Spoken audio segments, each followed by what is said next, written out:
Assalamu alaikum, men Sergek Yaşov kanalımның көрүүчүлөрү. Кайрадан мен сиздер менен Талайбек. Мен сиздер менен бүгүн диафрагма деген темада сөз кылгым келет. Диафрагма деген эмне? Диафрагма адамдын ички органдарынан болуп эсептелинет. Ал диафрагма мына сүрөттө көрсөтүлгөндөй, кызыл менен белгиленип көрсөтүлүп тургандай, диафрагма бул биздин өпкө, жүрөгүбүз, анан ылдый жагыбызда, оң жагыбызда боор, ашказан, ичеги карындар. Ушул ичеги карын, боор, ашказан менен өпкө, жүрөктүн ортосунду бөлүп турган жука булчуң экен. Ошону диафрагма деп коебуз. Эгерде кимде-ким мына мал союп жүргөндөр же мал сойгонду көргөндөр болсо, биринчи ичеги карынды түшүрүп алып туруп, анан кийин өпкө, жүрөктү мындай жука булчуңду тешип айырып туруп, өпкө, жүрөктү сууруп алат. Ошол тешип айрыган булчуң диафрагма деп аталат. Адамда дагы ошонун сыңарыдай эле диафрагма бар.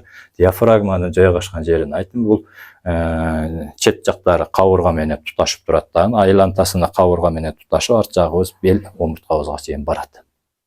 Эмне себептен мен ушу диафрагманы жөнүндө тема кылгым келип атат? Себеби бул диафрагмада эгерде кимде жүрөгү сыгылган, деми кыстыккан, тамак сиңирүү органында проблема болгон, ичи катуу жана ушул сыяктуу проблемалардын көпчүлүгү себепкер болуп, ушул диафрагма болуп калып эсептелинип атат. Эмне себептен диафрагмабызда проблемалар болуп калат? Ага 3 факторду мен мисал келтире кетемин. Биринчи фактору психосоматикалык, экинчи фактор биохимиялык, үчүнчү фактору травматикалык. Кыскача ар бирине токтолуп кете турган болсом, психосоматикалык дегенде бул адамда жанагы терс пейил мүнөздөрүбүз, адаттарыбыз, мисалы үчүн ачуубуз келиши, бирдемкеге кыжырдануу сыяктуу терс пейил мүнөздөрүбүз бар го. Ошол терс пейил мүнөзүбүздүн дагы биздин ошо диафрагмабыздын кайсы бир бөлүгү спазмировать этилип калат экен. Мындайча айтканда тырышып калат. Экинчи фактор бул биохимиялык. Биохимиялык дегенибизде биз жеген тамак ашта нукура эмес, арасында химикаттар болгон тамак аштардын кесепетинен дагы биздин диафрагмабыздын кайсы бир тарабы спазмировать этилип калат.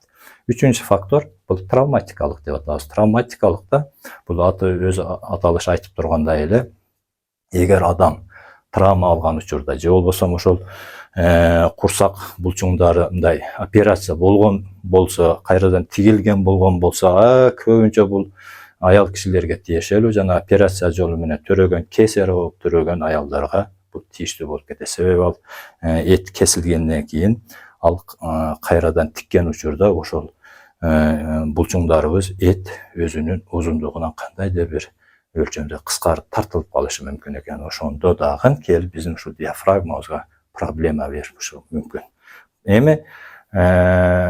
Проблема болуп калган диафрагмада биздин бир эле ошол ички органдарга эмес, биздин жанагы тулку боюбузга дагы өзүнүн терс кесепетин берип коюшу мүмкүн экен. Могу сүрөттө көрүнүп тургандай, мисалы үчүн диафрагма өзүнүн ордунда эмес экен болуп турат, а бунусу болсо өз ордунда турган. Мына жамбаш сөөк менен акырек сөөктүн көрүнүшү дагы өз ордунан тартылып жылып калган диафрагмада жамбаш сөөк дагы, акырек сөөк дагы өз ордунда эмес болуп калат экен дагы. Оорулардын көп кесепети ушунан чыгат. Муну өз ордунда турган учурда бул биздин тулку боюбуздагы ички органдар дагы, омурткабыздын түзүлүшү дагы өз ордунда, өз калыбында турган болот экен. Караңыздар, ушул диафрагма бул өзүнүн түзүлүшү жанагы купола сыяктуу, парашют ачылганда элестетсеңиздер, купола сыяктуу болуп турат го. Ошол купола сыяктуу болуп туруш керек да. Эгер диафрагмабызда могу 3 факторду себепкер болуп, же үчөөнүн бирөөсү себепкер болуп калган учурда биздин ошо купола сыяктуу болуп калган диафрагмабыз эмне болуп калат? Тырышып, тартылып калат экен. Тырышып, тартылып калганда анын асты жагында боор, ашказан деген органдар бар. Боор, ашказандар дагы эмне болуп калат? Түртүлүп, диафрагмага жармашып калышы мүмкүн. Ошондо сөзсүз ошол органдарга, же болбосо оң жак болсо оң жак капталга, сол жак болсо сол жак капталга өзүнүн терс таасирин тийгизет экен.